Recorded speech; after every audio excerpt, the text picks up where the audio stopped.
Friends, स्वागत है आपका आज की क्लास के अंदर। तो चलिए आज का कंसेप्ट देखते हैं। जैसा कि आपको पता है, हमने one concept one mark series के अंदर ऑर्गेनिक स्टार्ट कर रखी है और आज हम बात करेंगे स्टेबिलिटी ऑफ कार्बोकेटाइन के बारे में। कार्बोकेटाइन मतलब जो रिएक्शन इंटरमीडिएट है उनकी बेसिक क्लास एक पहले हमने कर लिया। आज इनकी स्टेबिलिटी की बात करेंगे। जब भी आप कार्बोकेटाइन, कार्बन आयन या फ्री रेडिकल की स्टेबिलिटी चेक करते हो तो सबसे पहले आपको इसमें क्या देखना होता है? सबसे पहले आपको देखना होता है रेजोनेंस इफेक्ट, ठीक है। उसके बाद आपको हाइपर कंजुगेशन चेक करनी होती है, शॉर्ट में लिखनी है, और उसके बाद इंडक्टिव इफेक्ट चेक करने होते हैं, ठीक है। सबसे ज़्यादा स्टेबलाइज करता है रेजोनेंस। रेजोनेंस से कोई भी चीज़ सबसे मतलब कार्बोकेटाइन, कार्बन आयन सबसे ज़्यादा क्या स्टेबलाइज होती है। सबसे पहले अगर हम इंडक्टिव इफेक्ट की बात करें, स्टेबिलिटी का मतलब क्या होता है कि कार्बोकेटाइन पे आपका पॉजिटिव चार्ज है, जो भी ग्रुप इस पॉजिटिव चार्ज को कम कर रहा है, जो भी मतलब चार्ज डेंसिटी को कम कर रहा है, पॉजिटिव चार्ज को कम कर रहा है, उसी को हम बोलते हैं कि वो क्या स्टेबलाइज कर रहा है हमारे कार्बोकेटाइन को। मतलब ओवरऑल चार्ज को कम करना क्या है, स्टेबलाइजेशन होती है, ठीक है। अगर इंडक्टिव इफेक्ट की बात करूँ तो जैसे मान लो हमारे पास ये कार्बोकेटाइन है, ठीक है। इसके साथ हमारे 3 एल्काइल ग्रुप अटैच है। अगर 3 एल्काइल ग्रुप अटैच है तो इसे हम क्या 3 डिग्री कार्बोकेटाइन बोलेंगे। अगर हमारे पास 2 एल्काइल ग्रुप अटैच है और एक हाइड्रोजन अटैच है, कोई भी एल्काइल ग्रुप, तो इसे 2 डिग्री कार्बोकेटाइन बोलेंगे, ठीक है। और अगर हमारे कार्बोकेटाइन के साथ एक एल्काइल ग्रुप अटैच है और 2 हाइड्रोजन अटैच है तो ये हमारा 1 डिग्री हो गया, और ये हमारा सिंपल क्या है, मिथाइल कार्बोकेटाइन हो गया, ठीक है। अब इनकी स्टेबिलिटी की बात करूँ तो जितना ज़्यादा प्लस एल्काइल ग्रुप क्या है, प्लस आई इफेक्ट शो करता है कि प्लस आई इफेक्ट से इलेक्ट्रॉन क्या डोनेट कर रहा है, तो जितने ज़्यादा एल्काइल ग्रुप अटैच है उतना ही ज़्यादा क्या है, प्लस आई इफेक्ट होगा, और जितना ज़्यादा प्लस आई इफेक्ट है उतनी चार्ज डेंसिटी क्या है, यहाँ कम हो रही है। मतलब ये इलेक्ट्रॉन्स दे रही है तो पॉजिटिव चार्ज तो ओवरऑल कम ही हो रहा है। तो अगर यहाँ स्टेबिलिटी की बात करूँ तो स्टेबिलिटी ऑर्डर ही आता है, ठीक है। 3 डिग्री सबसे ज़्यादा स्टेबल है, than 2 degree, 1 degree inductive effect के केस में, ठीक है। एक चीज़ और याद रखना, यहाँ आपका इंडक्टिव इफेक्ट काम कर रहा है, ठीक है। और अगर आप बात करें रिएक्टिविटी की कि रिएक्टिविटी का क्या ऑर्डर होता है, तो रिएक्टिविटी क्या होती है आपकी स्टेबिलिटी के ऑपोजिट होती है, ठीक है। तो यहाँ रिएक्टिविटी क्या होगी आपकी, सबसे ज़्यादा रिएक्टिव ये है, देन ये आपका रिएक्टिविटी का ऑर्डर रहता है, ठीक है। जो ज़्यादा स्टेबल है वो कम रिएक्ट करेगा, क्योंकि स्टेबल मतलब शांत है, बंदा बिल्कुल शांति से बैठा है, तो वो रिएक्शन कम दिखाएगा, उसको कोई कुछ बोल दे वो शांत ही रहता है। तो यही है कि स्टेबिलिटी है तो रिएक्टिविटी कम है, ठीक है। ये कार्बोकेटाइन की बात है, प्लस आई की। अगर हम बात करें इसके अंदर कौन सी, एक मिनट इसको थोड़ा इरेज कर लेती हूँ, फिर हम रेजोनेंस इफेक्ट और देखेंगे इसके अंदर कि रेजोनेंस कैसे काम करता है। अब अगर रेजोनेंस की बात करें तो वहाँ मान लो हमारे पास क्या है, बेंजीन रिंग अटैच है कार्बोकेटाइन के साथ। अगर कार्बोकेटाइन के साथ बेंजीन रिंग अटैच है तो वो क्या करेगा, उसके साथ रेजोनेंस के अंदर जाएगा। तो जितनी ज़्यादा बेंजीन रिंग आपकी कार्बोकेटाइन के साथ अटैच होगी उतनी ज़्यादा वो क्या है, रेजोनेंस दिखाएगा आपकी, और उतना ही ज़्यादा क्या आपका कार्बोकेटाइन स्टेबल होगा। जैसे देखो हमारे पास मान लो ये कोई कार्बोकेटाइन सी पॉजिटिव है, ये आगे आपका मान लो बेंजीन रिंग से अटैच है, ठीक है। बेंजीन रिंग को एक ऐसे बना रही हूँ, फिर उसके बाद सीधा C6H5 लिख रही हूँ, ठीक है। मान लो 3 बेंजीन रिंग से अटैच है यहाँ ये, ठीक है। एक आपका कार्बोकेटाइन क्या है, 2 बेंजीन रिंग से अटैच है, ठीक है। फिर एक से अटैच है, यहाँ मान लो आपका कार्बोकेटाइन किसी एक ही बेंजीन रिंग से अटैच है, बाकी उसके साथ हाइड्रोजन लगे हुए हैं, ठीक है। तो अब देखो अगर वो 3 बेंजीन रिंग के साथ अटैच है तो वहाँ रेजोनेंस क्या है, ज़्यादा हो रही है, क्योंकि वो रेजोनेंस ज़्यादा दिखाएगा। अगर रेजोनेंस ज़्यादा दिखाएगा तो स्टेबिलिटी भी क्या है उसकी ज़्यादा होगी, ठीक है। समझ आ गया इतना। एक इसमें हाइपर कंजुगेशन भी होता है कि अगर आपका ये पॉजिटिव मान लो 3 CH3 ग्रुप से अटैच है, कार्बोकेटाइन के आपका 3 CH3 ग्रुप से अटैच है, तो यहाँ क्या है 3 हाइपर कंजुगेशन दिखा रहे हैं ये तीनों ग्रुप, तो यहाँ आपकी स्टेबिलिटी ज़्यादा होगी बजाय कि ये 2 CH3 से अटैच है कार्बोकेटाइन आपका। समझ रहे हो ना, इस टाइप से। अब एक सीरीज़ देखते हैं। देखो आपको मान लो एक सीरीज़ दे रखी है, हमारे पास क्या है C6H5 बेंजीन रिंग 3 अटैच है कार्बोकेटाइन के साथ, ठीक है। ये ज़्यादा स्टेबल है आपका, देन C6H5, ये सीरीज़ याद रखना, ठीक है। बाकी आप कर लोगे। सबसे पहले आपको क्या देखना है, रेजोनेंस, ये ज़्यादा स्टेबल है। इसके बाद आपका आता है कौन सा, CH3 का ग्रुप पॉजिटिव, ठीक है। और इसके बाद आपका आएगा C6H5 की सिंगल आपके पास बेंजीन रिंग अटैच हो कार्बोकेटाइन के साथ।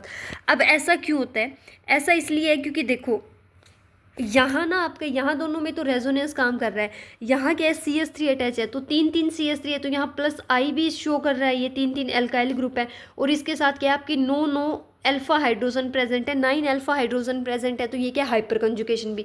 इस ग्रुप के अंदर आपके दो इफेक्ट लग रहे हैं, प्लस आई और हाइपर कंजुकेशन, तो इसकी वजह से ये ज़्यादा स्टेबल हो जाता है एक बेंजीन रिंग के अटैच से, ठीक है। अगर एक बेंजीन अटैच है तो उससे ज़्यादा ये वाला ज़्यादा स्टेबल है, ठीक है।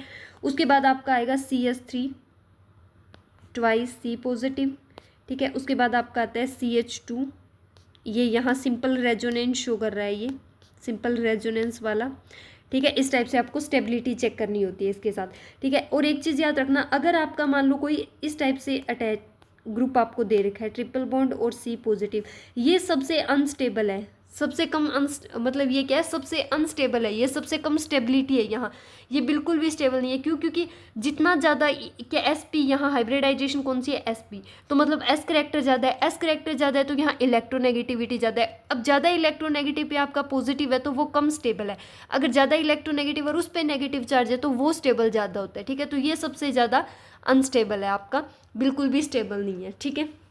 समझ आ गया? इस तरह से इसमें स्टेबिलिटी ऑर्डर चेक करना, सबसे पहले रेजोनेंस देखना, फिर उसके बाद आप हाइपर कंजुकेशन, देन प्लस आई। और यहाँ इसमें आपकी हाइपर कंजुकेशन और प्लस आई दोनों शो कर रहा है, तो ये इससे ज़्यादा क्या है, एक बेंजीन से ज़्यादा स्टेबल होते हैं, ठीक है। तो ये कार्बोकेटाइन का हमारे पास स्टेबिलिटी ऑर्डर था।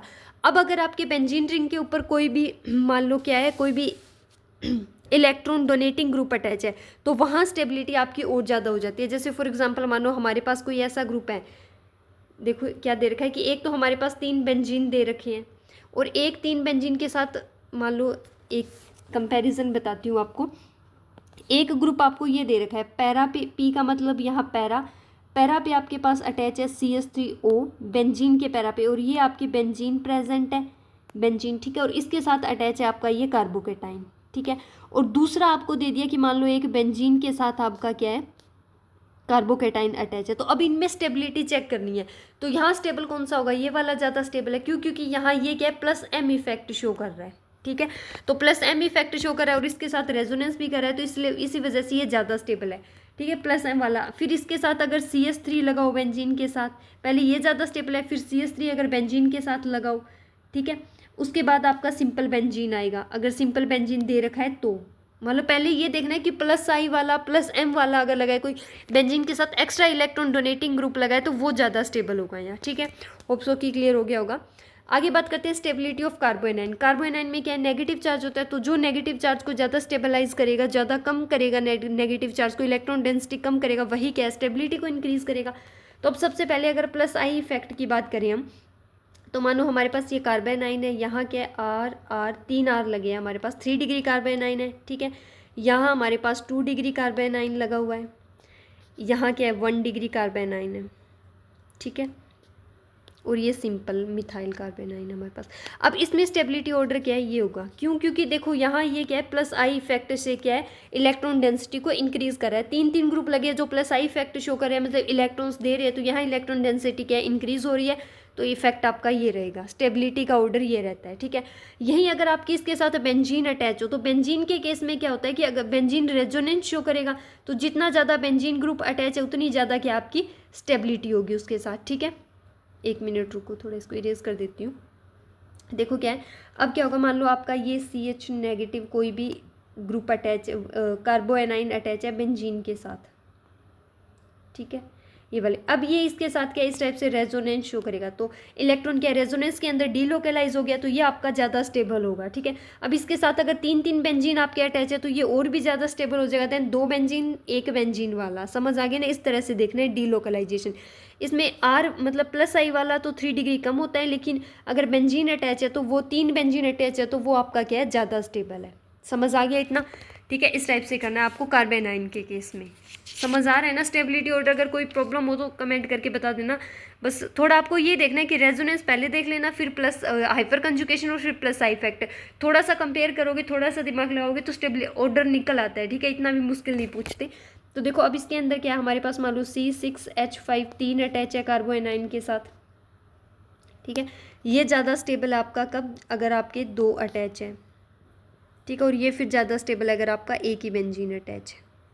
समझ आ गया? इस तरह से स्टेबिलिटी ऑर्डर इसके अंदर देखना है। और अगर आप बेंजीन पर आपका कोई भी इलेक्ट्रॉन विड्रॉइंग ग्रुप लगा है तो वो और ही ज़्यादा क्या है, उसको स्टेबल करेगा। कि जैसे मान लो हमारे पास क्या है, बेंजीन के पैरा पोजीशन पर मान लो NO2 ग्रुप लगा है। अब ये एक चीज़ देखो, NO2 ग्रुप लगा है, C6H4 है और यहाँ हमारा कोई भी कार्बोकेटाइन है। तो अब ये NO2 क्या है, ये -M शो करता है, ठीक है, और -I भी शो कर रहा है। तो -M और -I की हेल्प से ये क्या इलेक्ट्रॉन्स को अपनी तरफ खींच रहा है। तो यहाँ कार्बोएनाइन की स्टेबिलिटी क्या है, ज़्यादा है। लेकिन यही अगर NO2 आपका कार्बोकैटायन के साथ अटैच है तो वहाँ स्टेबिलिटी क्या है, कम हो जाएगी। क्यों? क्योंकि ये इलेक्ट्रॉन खींच रहा है।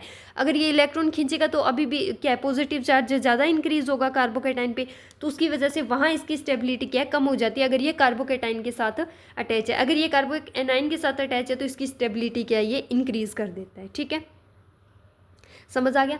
अब बात करते हैं stability of free radical. Free radical की स्टेबिलिटी सेम होती है एज कार्बोकैटाइन। जैसे जैसे ऑर्डर कार्बोकैटाइन का, सेम ऑर्डर आपको फ्री रेडिकल के अंदर देखने को मिलता है। तो फ्री रेडिकल का वैसे भी कम पूछते हैं, यहाँ हमारे पास क्या है, कार्बोकैटाइन और कार्बोएनाइन की स्टेबिलिटी एग्जाम में ज़्यादा पूछी जाती है। ठीक है, तो उन दोनों का ध्यान रखना। अगर कार्बोकैटाइन की कंपेरिजन करना, ऑर्डर निकालना आ गया तो फ्री रेडिकल आसान है, इसमें आप ऑर्डर निकाल ही लोगे, कार्बोकैटाइन के सेम है। ठीक है, तो ध्यान रखना, अगर बेंजीन की रिंग के साथ कार्बोकैटाइन अटैच है और अगर बेंजीन रिंग के साथ कार्बोकैटाइन अटैच है तो उस केस में आपका क्या है, इलेक्ट्रॉन डोनेटिंग ग्रुप होना चाहिए बेंजीन रिंग के साथ, तो ये आपकी स्टेबिलिटी क्या है, इंक्रीज होगी। अगर कार्बोएनाइन अटैच है तो आपका इलेक्ट्रॉन विदड्रॉइंग ग्रुप अटैच है तो स्टेबिलिटी को क्या है, वो इंक्रीज करेगा, क्योंकि नेगेटिव चार्ज को कम करेगा, इलेक्ट्रॉन क्या है वो अपनी तरफ खींच लेगा। ठीक है, तो याद रखना ये आज हमारा छोटा सा टॉपिक था स्टेबिलिटी का। और प्लीज़ वीडियो को थोड़ी शेयर वगैरह कर दिया करो, और अगर नए हो तो चैनल को सब्सक्राइब कर लेना। ठीक है, छोटी सी क्लास थी स्टेबिलिटी की, होप्स हो कि क्लियर हो गया होगा। अगर फिर भी कोई डाउट हो तो कमेंट करके बता देना। ठीक है, ओके, थैंक यू।